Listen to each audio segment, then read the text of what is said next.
GameLuster, and this is The Score, a weekly digest of news and commentary from GameLuster and around the industry for the week ending July 29th, 2023.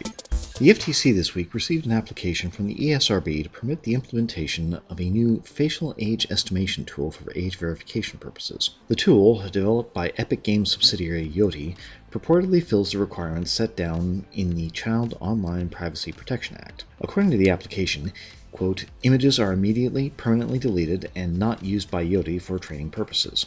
It also states the tool, quote, protects and promotes children's privacy, does not present any substantial risk to parents' privacy, and addresses issues of bias and discrimination as well as inclusion.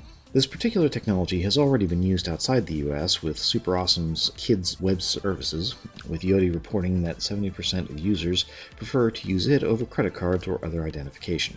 While Yoti may claim that the information is not recorded, it does not make any guarantee that it will never be recorded. Nor does it make any guarantee that the tool cannot be compromised and facial information stolen. The potential failure point here is that the system looks to see if somebody can be a child's parent or legal guardian, or rather, looks like a child's parent or legal guardian. Yoti claims it cannot be bypassed by somebody like a teenage babysitter, but that doesn't mean it can't be defeated by somebody older who has no actual relationship to the child. Yoti is confident that nobody can defeat the technology. The FTC would be wise to remember that any security system can be beaten with enough effort and desire.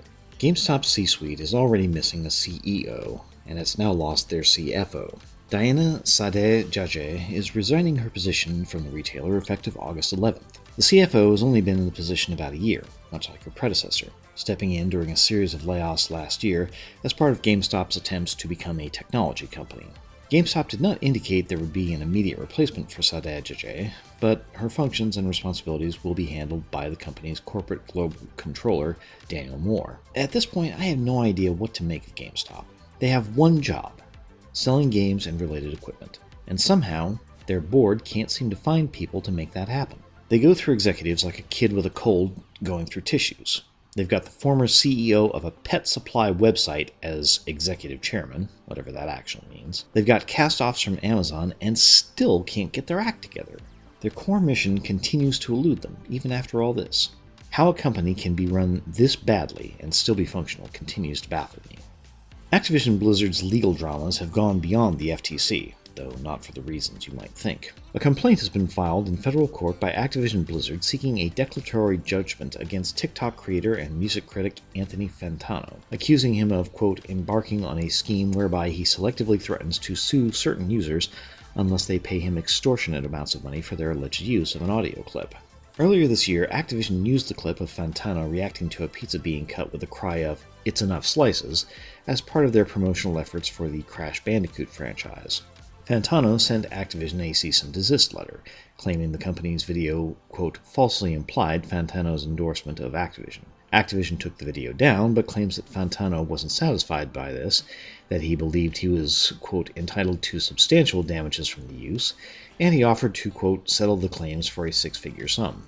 Activision's position is that since Fantano opted for the clip to be in TikTok's commercial sounds library, it can legally be used for promotional content without additional consent. They state in the complaint that the dispute is a, quote, textbook example of how intellectual property law can be misused by individuals to leverage unfair cash payments from users of social media networks such as TikTok.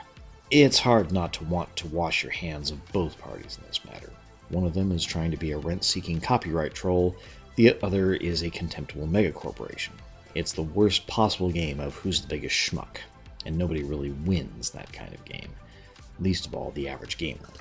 Netflix has been making some waves of late in game-adjacent spaces with two upcoming animated projects. The first, and soonest to release, is a sequel to their well-regarded Castlevania animated series. Titled Castlevania Nocturne, it appears to be based on the games Castlevania Rondo of Blood and Castlevania Symphony of the Night. Set during the French Revolution and centering around Richter Belmont, a recent trailer promises plenty of posh vampires putting a very different spin on the phrase Reign of Terror. Meanwhile, Giant Freakin' Robot is reporting that Netflix is also in the process of developing a new animated project based off the original Dark Souls. Since it's still in pre-production, there's a lack of fine details available, including a release date. Expect this one to come out sometime next year at the absolute earliest. How exactly it's going to go in terms of narrative and creative direction is difficult to say, obviously. Castlevania stands out as an example of how to handle an adaptation well. It stands to reason Netflix will likely try to keep that series in mind when working on Dark Souls. On the other hand, given the considerable differences between the two games, it's just as likely they'll take a very different direction. We'll have to see when it comes out. Epic Games has filed a brief to the U.S. Supreme Court asking it to remove a pause on the Ninth Circuit's ruling against Apple regarding the anti-steering violations found during the Apple vs. Epic case. At the start of the month, Apple filed an appeal to the Supreme Court against the Ninth Circuit's 2021 ruling. In light of this, the Ninth Circuit paused the ruling from going into effect for a period of 90 days to allow Apple to prepare the appeal. At the same time, the Ninth Circuit admonished Apple, saying that the company is ignoring the facts on record as well as rulings made in the case. Procedurally, the Ninth Circuit is acting correctly, and being completely fair, when the Ninth Circuit is telling you that your arguments don't hold water, maybe you want to rethink your legal strategy. Finally this week, Owlcat Games managed to burn up 2 years of goodwill and customer satisfaction with a single bad decision. Updates to games are, by this point, constant. However, Owlcat decided for some reason to include an obnoxious update for Pathfinder: Wrath of the Righteous with profound implications. Seeking to try and quantify a recent marketing push, Owlcat added in a piece of analytics software known as AppsFlyer. In doing so, they updated the ULA, requiring players to agree in order to continue playing the game. Players were outraged on a number of levels.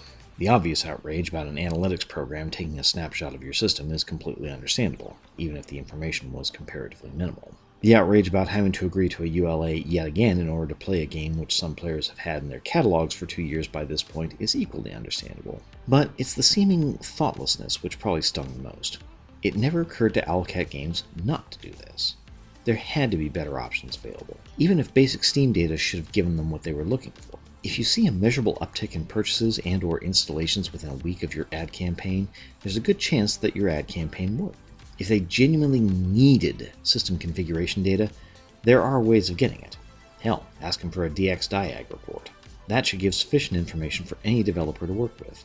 Or, if you're really that hard up, a small standalone application that obtains the information you need to be run at the user's discretion. Players made their displeasure known right fast. Within 24 hours, Owlcat Games put out a second patch which removed AppFlyer, issued an apology, forced you to accept the ULA all over again, which was essentially the previous version of the ULA before AppFlyer, and made it clear that the same thing will not happen on their upcoming Rogue Trader, which you can believe as much as you like. Chances are it will happen again because somebody will figure their need is more important than their player base, which will in turn inflame the player base because the company broke the promise not to do it again, and so on. The larger issue here is that this particular incident has driven home rather brutally that gamers do not actually own their own copies of the game, the same way they do with books or movies. Owlcat Games could have had a much smaller controversy if they hadn't insisted on a ULA reauthorization. But instead, because gamers didn't want to have their data slurped, they were, for all practical purposes, cut off from the game they had paid for because they wouldn't agree to something they didn't want to agree to. The implementation of ULAs in games has been a contentious issue for a long time, but Owlcat managed to remind players in the worst possible way. So, where does this leave players? Pretty much the same place they've always been, the short end of the stick. If you enjoyed this podcast, please like and subscribe. You can find other news articles along with guides, reviews, and features on our website, GameLuster.com. The opening music for the score was written and performed by Nirav Gandhi. I'm Axel Cushing, Editor-in-Chief at GameLuster, and this has been The Score. Thank you for listening.